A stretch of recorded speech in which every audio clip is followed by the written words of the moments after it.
Thank you for joining us today. This is the virtual edition of the Geneva class of Stevens Valley Church and the ongoing study of the prophet Isaiah.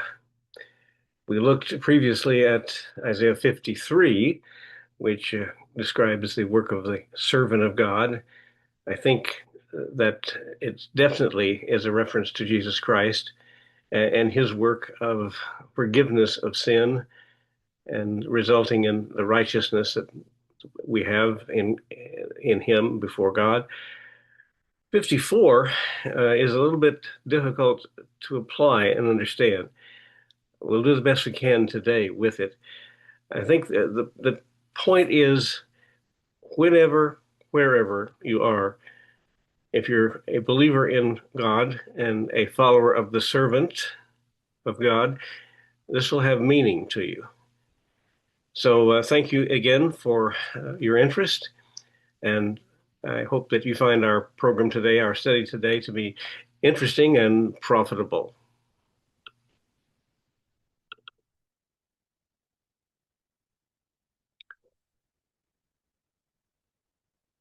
And so, Isaiah, as always, we emphasize the principles of Isaiah, God's judgment upon those who are evil in his sight, and yet always redemption, and therefore always hope. We'll title this particular segment, and I'm borrowing this from the commentators Kyle and Dalish, but I think it's very good. The glory of Jerusalem, comma, the church of the servant of Jehovah. And you'll notice that by using Jerusalem in the same context as the church, that there is implied a relationship of Jerusalem to the church. As a matter of fact, the church is the fulfillment of what Jerusalem was. In the words of Paul, and we'll look at this in a moment, the Jerusalem that is above and the Jerusalem that is below. There's a distinction. So, for a Jew living in the late 6th century, at the time that the Jews were able to return from Babylonian captivity, they would be looking at the glory of Jerusalem, and that glory would take place in the next few years, certainly under Herod the Great when he rebuilt the temple. They would see that. But as we today look at this passage, Jerusalem is not what was foretold. We do not see the glory of the servant of God being emphasized in Jerusalem today. What do we see? The church of the Lord Jesus Christ that is established by the servant, by Christ. So this is our title for chapter 54. Now, the placement of 54 in the arrangement. It follows the fourth servant song. I don't know whether you're keeping up with the distinction of different servant songs. Really, that's a technical thing. It's all about the great servant of God. And I think as we go along, there is an increasing focus on the person of Christ. But the fourth servant song is described as and defined as Isaiah 52, verse 13, continuing entirely through 53. So, having told how the servant bears guilt and brings healing, Isaiah 54 portrays the results. So, we read in 53 about the servant of God who suffers and intercedes and provides salvation for the many. And so 54 is explaining how that works out. Zion, or Jerusalem, is restored. It's expanded, it's secured under God's everlasting covenant love. So we come to the next chapter, Lord willing, next week. That's chapter 55. That chapter will invite the nations to share in that salvation. So together, 54 and 55 apply the servant's achievement to God's people and to the world. They go very closely together. They follow 53. All of this has a continuity to it. Now, in the historical horizon dimension, The chapter addresses a people reeling from judgment and from exile, 70 years of exile in Babylon in the 6th century, beginning in 586, ending in 516. Zion is depicted as a bereaved, barren wife who will become fruitful and will become secure once more. The imagery is corporate, that is, a body of people. It's restorative, restoring the glory they had before. It's rebuilding, but it is also a matter of growth, of global reach. And we've noticed this as we've come through, particularly passages after chapter 40, that God is announcing that his people will extend. They will be um, much more inclusive than before, global reach, and unbreakable peace. So if we look at it in terms of the literary structure, the first 3 verses you'll see is a command to sing. Well, after 70 years of exile, that command to sing would be welcome. Now, Jerusalem and Zion and the people of God are described as a barren woman, a woman unable to have children. Now she's going to overflow with children. That, of course, is a symbolic reference. It is poetic in nature, and thus this idea of the barren woman having children is suggesting the growth of God's people and the expansion of God's people into different areas, ultimately to the entire world. And then another symbol that is used is to enlarge the tent, because people lived in tents, nomadic people at that time, and they would fold up the tent when they moved to another place, and then they would set it up again. So the tent is going to be enlarged, symbolic of the growth of the people of God. Now, in verses 4 to 8, the symbol is marital reconciliation. An abandoned wife is received again with everlasting compassion. We've seen before Isaiah saying there's never been a divorce. God has not divorced Israel. God has abandoned Israel temporarily, but now she's received again with everlasting compassion. And verses 9 to 10 is an oath of peace, referring back again to God's covenant love. God does not abrogate his covenants. He will honor them. So that covenant love will not be removed. And as an example, to substantiate that statement, Isaiah cites the Noahic covenant. God made a covenant with Noah and his family that he would never again destroy the earth by means of a flood. And so now that becomes the basis of and the example of God's covenant love now abiding with his people after this period of discipline. In verses 11 to 17, the rebuilt city and the secure future is depicted, symbolized by precious stones. And you immediately think of the last part of the book of Revelation, the beautiful stones that we think of as a description of heaven. Precious stones. And then beyond that, also a symbol of the fact that God is teaching his people directly. We see that in Jeremiah 31. It's quoted in the New Testament. They shall be taught by God. And thirdly, invincible protection. God is going to look after his people. And I keep thinking about Jesus' statement that I'm going to establish my church upon this rock, and the gates of Hades will not prevail against it. So what are the key themes that we'll look for in this chapter? Well, obviously, this reversal of shame, from shame to joy, before barrenness, now fruitfulness, before abandonment, now an embrace by God. And again, a theme that we have seen before, it is now reiterated. The reversal of shame, the reversal of the situation from suffering to relief and peace.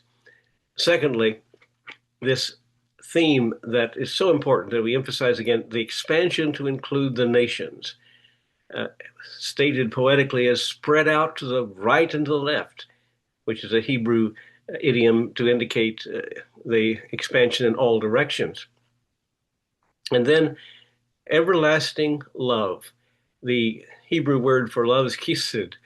So steadfast love and the covenant of peace. The Hebrew there is barit shalom. Barit, to cut a covenant, to make a covenant. And that covenant, over and over again, we're saying it will not just be taken away. It's not abrogated. It's not going to be dishonored. God will honor his covenants.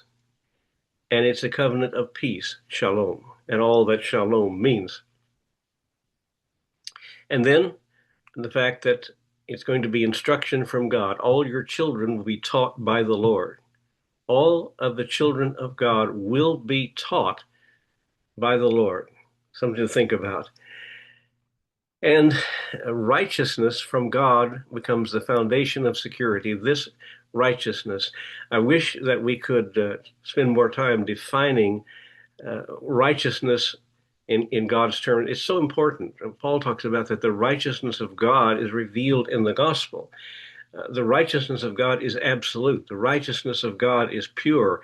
It's the absence of all evil. The righteousness of God is going to provide salvation, and that becomes the foundation of our hope and our security. Christians have security, eternal security. They need to claim it. And in the New Testament, we see Isaiah 54 quoted in Galatians 4 to speak of this surprising fruitfulness of the Jerusalem above. Isaiah 54:13 cited in John 6:45, they shall all be taught by God.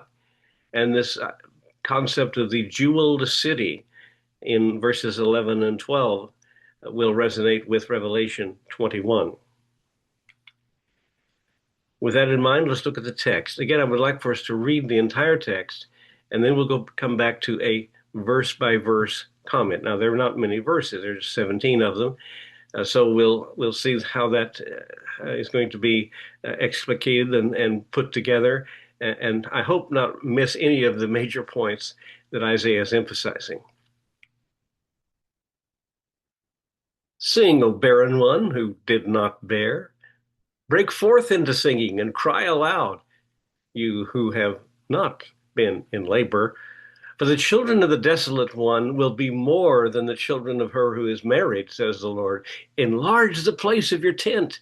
Let the curtains of your habitations be stretched out. Do not hold back. Lengthen your cords and strengthen your stakes. For you will spread abroad to the right and to the left, and your offspring will possess the nations and will people the desolate cities. Fear not. Fear not, be ashamed. Be not confounded, for you will not be disgraced. For you will forget the shame of your youth and the reproach of your widowhood. You will remember no more, for your Maker is your husband. The Lord of hosts is his name, and the Holy One of Israel is your Redeemer. The God of the whole earth he is called. For the Lord has called you, like a wife deserted and grieved in spirit, like a wife of youth when she is cast off, says your God. For a brief moment I deserted you, but with great compassion I will gather you. In inflowing anger, for a moment I hid my face from you, but with everlasting love I will have compassion on you, says the Lord, your Redeemer. This is like the days of Noah to me, as I swore that the waters of Noah should no more go over the earth. So I have sworn that I will not be angry with you. I will not rebuke you. For the mountains may depart and the hills be removed, but my steadfast love shall not depart from you, and my covenant of peace shall not be removed, says the Lord, who has compassion on you.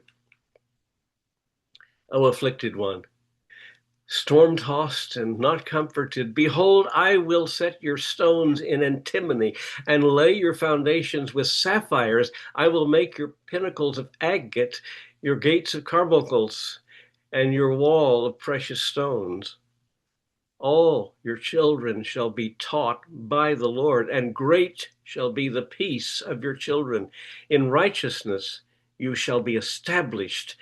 You shall be far from oppression, for you shall not fear, and from terror, for it shall not come near you. If anyone stirs up strife, it is not from me. Whoever stirs up strife with you shall fall because of you. Behold, I've created the smith who blows the fire of coals and produces a weapon for its purpose.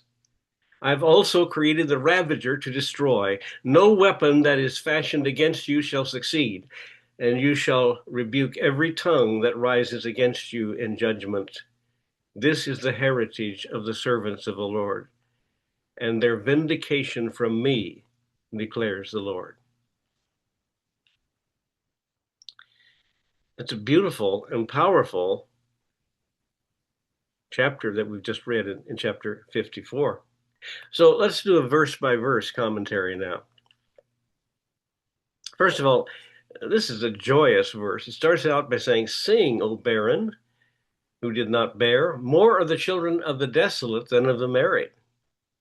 So the image here is Zion is a woman, long barren, unable to have children. That's always a shame in Israel at that time. Long barren, now called to jubilant song.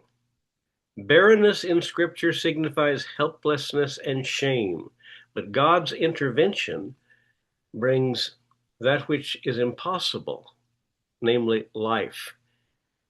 For instance, Sarah. For instance, Hannah, women who had for years been barren, unable to have children, and given children through the intervention of God. This becomes the example, this becomes the case that is going to substantiate this statement, this great claim and promise of God. Now, reversal logic, we've seen this over and over again. The desolate surpasses the married. In other words, God's grace is going to confound ordinary expectations. The one who was desolate, could not have children, will now have so many that she will surpass those who have been married and had children normally in years past. Now let's stop for a moment to get Paul's interpretation of this very text. That's from Galatians 4:27. Paul applies the verse to the unexpected fruit of the gospel among Gentiles, highlighting grace's paradox. And he says in Galatians 4, beginning at verse 24, now this may be interpreted allegorically. These women are two covenants. One is from Mount Sinai, bearing children for slavery. She's Hagar. Now, Hagar is Mount Sinai in Arabia. She corresponds to the present Jerusalem, for she is in slavery with her children. But the Jerusalem above is free. She is our mother, for it's written, rejoice, O barren one who does not bear. Break forth and cry aloud, for you who are not in labor. For the children of the desolate one will be more than those of the one who has a husband. And thus, Paul quotes quite directly from Isaiah 54, from the chapter that we're now studying. And notice how Paul is making a separation between physical Israel, which he calls the Jerusalem that now is, and spiritual Jerusalem, the Jerusalem above. And by the way, it is now thought that Mount Sinai was in what is now Arabia. So we have the free Jerusalem and the Jerusalem that is in slavery. This is in accord with our interpretation that the prophecy is not about Israel as Israel. It is about the servant of God who brings about a spiritual Israel, otherwise the church. So in verse 10, and here's the one that says, enlarge the tent. Enlarge the place of your tent. Stretch your curtains. Lengthen your cords. Strengthen your stakes. And the imagery is that of a nomad who would travel from place to place, perhaps with the flocks and herds, and thus Israel is to prepare for its rapid growth. Your tent's got to be expanded, it's got to be secured. You're going to need bigger and bigger tents for all the people who are going to be included within it. And the pastoral force is that faith will prepare for God's promised increase before seeing it. Just think, from the time of Isaiah and the captivity of Judah in Babylon for 70 years, he would have no idea the billions of people who would be numbered among the people of God as a result of the promises that God is making to Israel at this point. So spread abroad, inherit the nations. We've seen this over and over again, that the coastlands are to be blessed, and thus the expansion of God's people and God's work, we would say today, the gospel. And the expression to the right and to the left, that's a Hebrew idiom for breadth in every direction.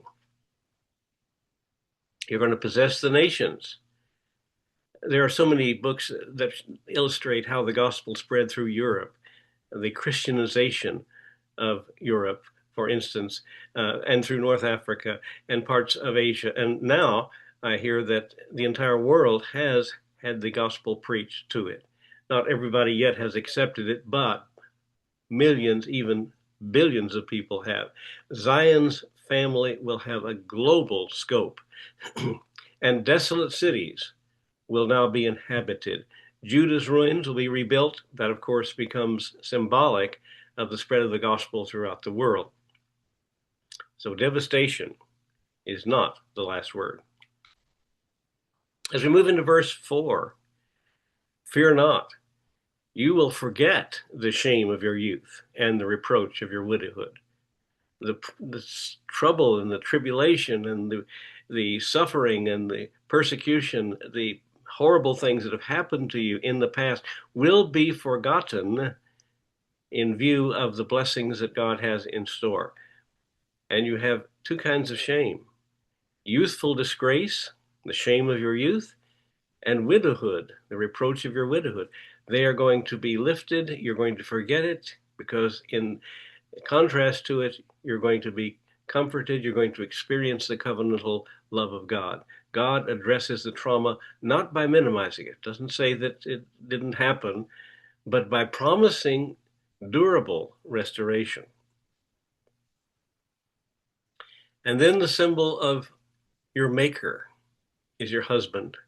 God himself will be like a husband to you. The Lord of armies is his name, your Redeemer, the God of all the earth. And this word for Redeemer, Goel, we see it over and over again, particularly introduced to us in the book of Ruth. A kinsman redeemer who pays the debts and who restores a widow who has been suffering. So it's a marriage metaphor. Jehovah is Zion's husband, master, kinsman, redeemer, Baal, in covenant fidelity. And the titles just pile up. It is though that Isaiah is just reaching for words that will describe God and his blessings toward his people. Yahweh, Yahweh Seba, the God of all the earth, cosmic power. Goel, the kinsman redeemer, the Holy One of Israel, the God of all the earth, assuring the capacity and intent of God to restore his people. We today are the recipients of that promise and that blessing. In verse 6, the Lord has called you like a wife forsaken and grieved in spirit, like a wife of youth when she's cast off. We are familiar with the fact that as Christians, we have been called effectually by God. And now, what Isaiah is saying to these people who were forsaken, obviously the 70 years being the symbol of that, God is going to call you. It's going to be a tender and effective call, tender realism. Zion's desolation is acknowledged. Yes, you are grieved in spirit. No doubt about that. I did it, God says to his people. I caused this grief. But the grief was for a time, and certainly it was remedial, it was disciplinary. The initiative is to reconcile to God. And then in verse 7, for a brief moment I forsook you, but with great compassion I will gather you. So the emphasis over and over again, we're seeing this. It was temporary. Yes, 70 years seems like a long time, but in the overall measure of time, the overall view, it was brief. The judgment was brief in comparison to the mercy, in comparison to the blessings that God has. Mercy is abundant. And the idea of gathering from different sections, different places. They were in a situation of dispersion. They were in a situation of exile. And this is going to be a return from that. God is going to gather like the hen gathers her chicks. In verse 8, the initial surge of wrath and the everlasting love. In overflowing wrath, I hid my face for a moment, but with everlasting love. Again, the word kised olam, I have compassion on you. The idea, the symbolism of hiding the face is an Old Testament idiom for withdrawing favor, withdrawing protection. And God is emphasizing, yes, I did it, but I did it for a time, and it has an end to it. And the end is now. And instead, the blessings of love will be everlasting. And the character of this is from God. The wrath is divine, the wrath is real, but the wrath is penultimate. Interesting word. Penultimate means the next to last. So, yes, you had experienced the real wrath of God, but not forever. Penultimate, because after the wrath comes the blessing, comes the everlasting love. Steadfast love is ultimate and everlasting. As in the days of Noah. This is like the days of Noah to me. I swore that the waters of Noah should never again flood the earth. So I have sworn not to be angry with you. God intends to keep that covenant promise. And he uses the example of Noah, and we call that the Noahic covenant, which we say is, of course, still in effect. That becomes the precedent. The Noahic oath in Genesis 9, never again will I destroy the earth by a flood. This is going to indicate universal mercy, as God had mercy over the entire earth by promising never to destroy it in a flood, the entire earth. Here, God pledges restraint towards Zion. That becomes the sign of the covenant. And the idea of past to future logic. Namely, if God bound creation from catastrophic flood in the days of Noah, he will bind himself to this covenant to bring about Zion's peace. For the mountains may depart, but my steadfast love shall not depart from you, and my covenant of peace, again, Berit Shalom, shall not be removed. So this is a hyperbole, of course, and when you talk about mountains departing, but the idea is, the symbolism is, even if nature shifts, if everything is going to fall away and be different, God is constant in this promise. God's kised, his love, and his shalom covenant, his covenant of peace will remain. And to speak of a covenant of peace is to indicate a comprehensive wholeness, to indicate security, to indicate a right relationship with God that flourishes. You see this picked up particularly by the prophet Ezekiel in chapter 34 and chapter 37 of Ezekiel. Here we're coming face to face with the promise of God, the promise secured by previous examples of God's covenant faithfulness, and God has now made it and he intends to keep it. We need to hold on to these promises. And then the promise in verses 11 and 12 of the jeweled city. O afflicted, storm tossed, and not comforted, behold, I will set your stones in antimony, make your battlements of rubies, your gates of carbuncles, and all your wall of precious stones. So from desolation, storm, destruction to splendor, the city is rebuilt with dazzling materials. And we think about the book of Revelation, particularly verse or chapter 21, of heaven being jeweled, these beautiful jewels, the gates and the walls and so forth. And so we see that same symbolism here. From storm to splendor, the city is rebuilt with dazzling materials. Now, some scholars have looked at this and said, well, these jewels are not in a one-to-one relationship with each other. Some are more valuable than others. That's not the point. The point is opulence, it's beauty, it's permanence, and it anticipates the jeweled New Jerusalem that's promised in the New Testament. And by the way, antimony was a glossy black cosmetic, often used as mortar or inlay, and it's the image of careful, beautifying craftsmanship. Even women used antimony in their makeup to be beautiful and attractive. And that's the idea here, beauty. And then verse 13, this wonderful verse, all your children shall be taught by the Lord, and great shall be the peace of your children. So this education by God is not merely literacy, not that they're going to a school to be taught reading, writing, and arithmetic, so to speak, but this is God giving them directly a covenantal formation, giving them the information and the understanding that they need.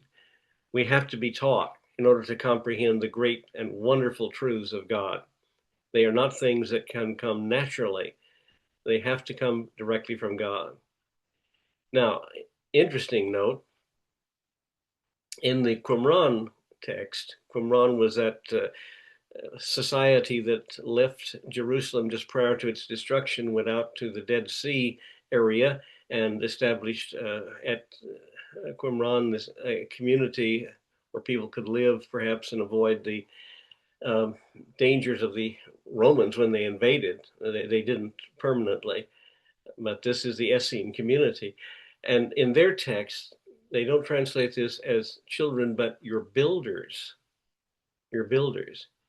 Well, the consonants are similar in the Hebrew, but if that's the case, builders would underscore reconstruction. This is going to be reconstruction. Now, the Masoretic text, that is the accepted Old Testament text, and the New Testament in all of its texts favor the word children, which John accepts in John 6:45 when he cites it. It is written in the prophets, they will all be taught by God. Everyone who has heard and learned from the Father comes to me. There is exactly what Isaiah meant. That's what God meant by teaching.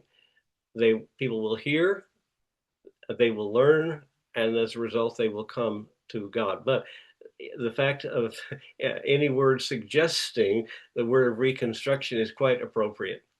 So shalom, peace, is multiplied. Instruction from God yields communal peace. And then in verse 14, in righteousness, tzedakah, you shall be established. You shall be far from oppression. Terror will not come near.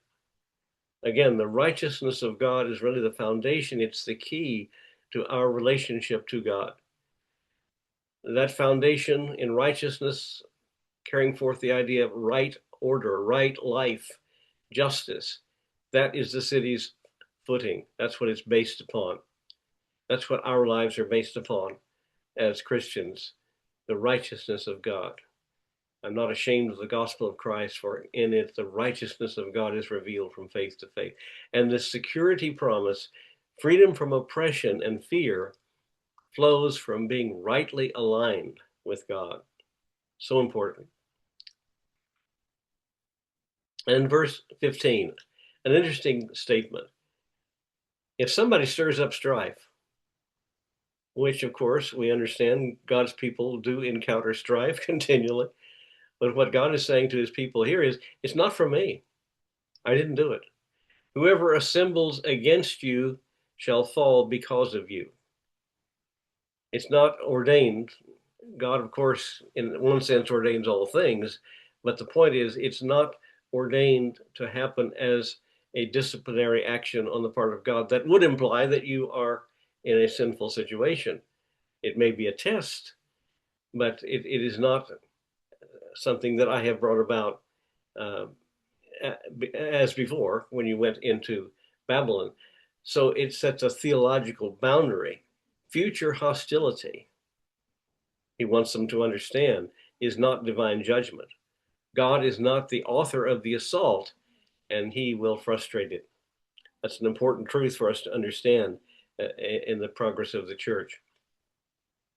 And the outcome is that the opponents will collapse before this restored community. And verse 16, an interesting statement. Behold, I created the smith who blows the coals, and I have created the ravager to destroy. And so God has made and controls the weapons that the enemies of God shall receive, in this case, the Babylonians. So even the makers of weapons and the destroyers are under God's providence.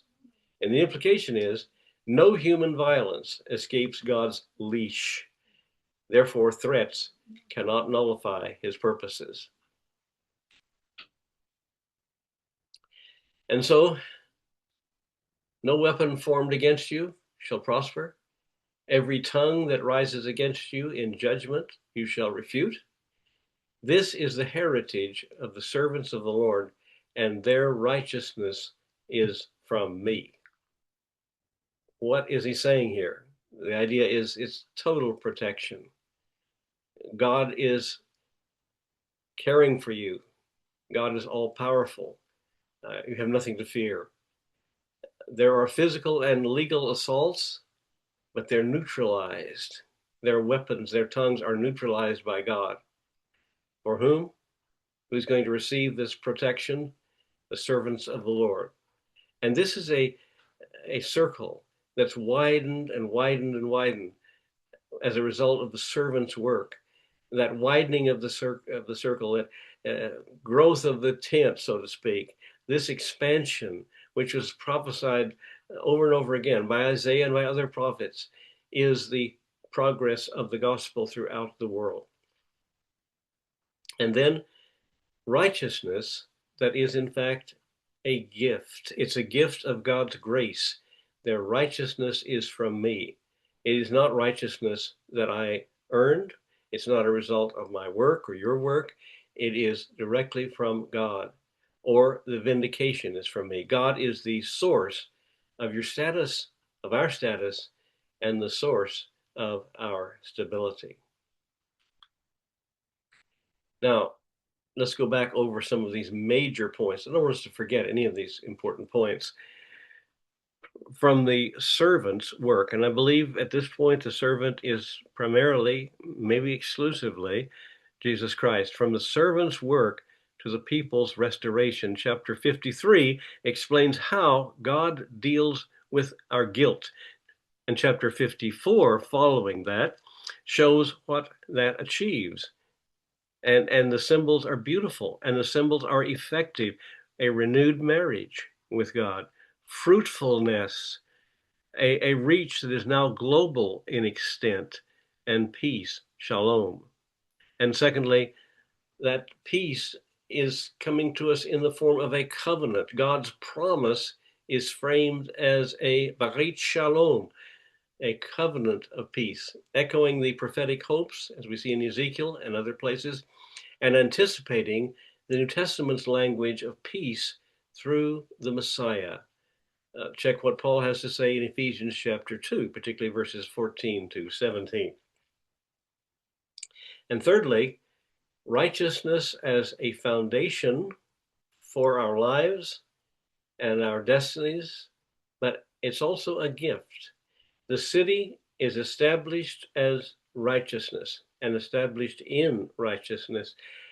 This city, ultimately, we would describe as the church. Verse 14, and yet that righteousness, that justification, remember those righteousness and justification are really from the same word. It is, God says, from me.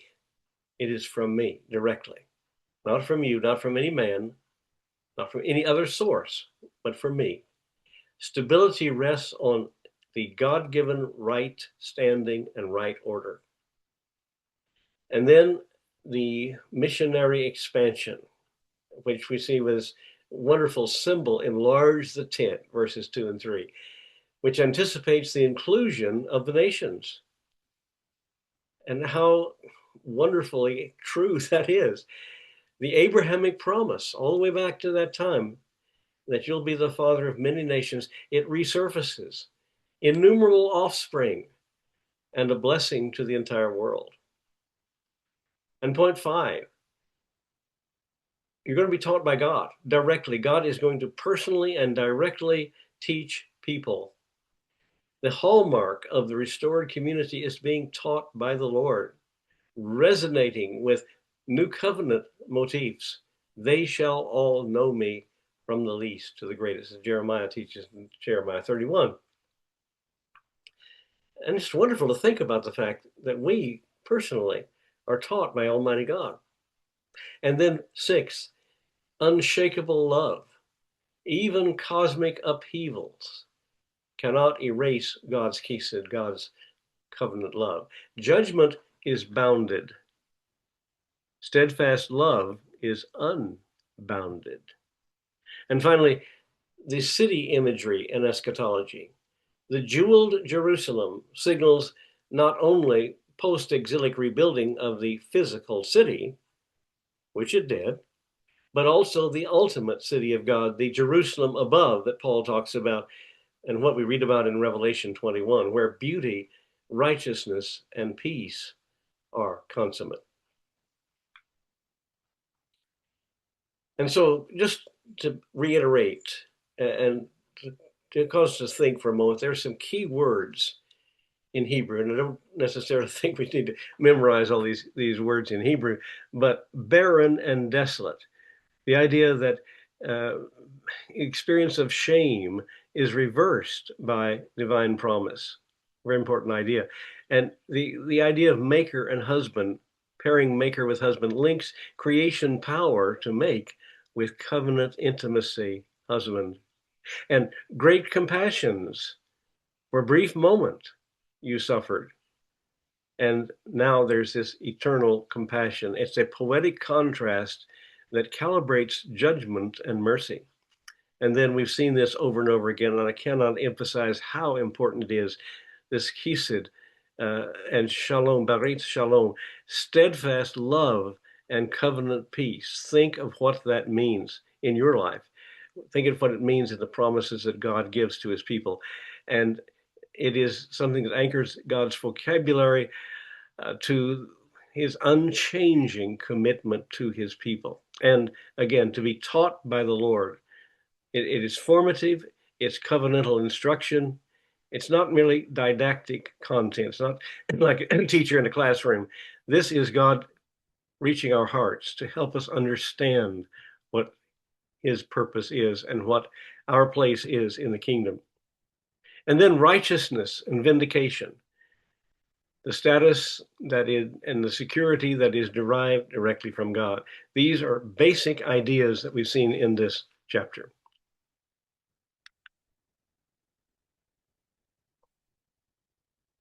And so pastorally and even practically, we should prepare for grace, enlarge the tent, calling community to ready themselves in faith and practice for the growth that God gives, including welcoming those beyond our current borders. That's the whole world. And identity from God's oath, not our past, traumatic history, shame, abandonment. They're real, but they're not definitive because God's covenant love will reframe our identity. and our security rooted in righteousness. And this is so important for today. Societal peace. We need that today, don't we?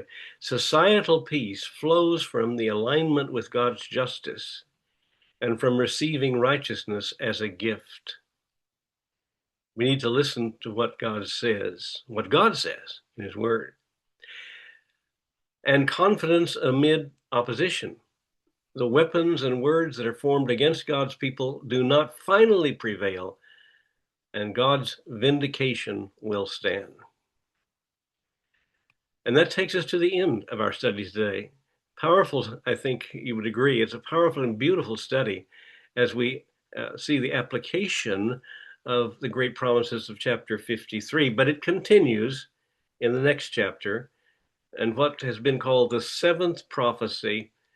And it's beautiful, and it's a wonderful invitation. Come and take the waters, come and take freely from the sure salvation of Jehovah.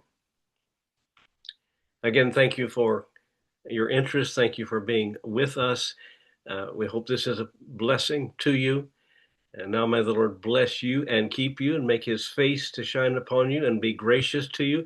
May the Lord lift up his countenance upon you and give you peace. Shalom.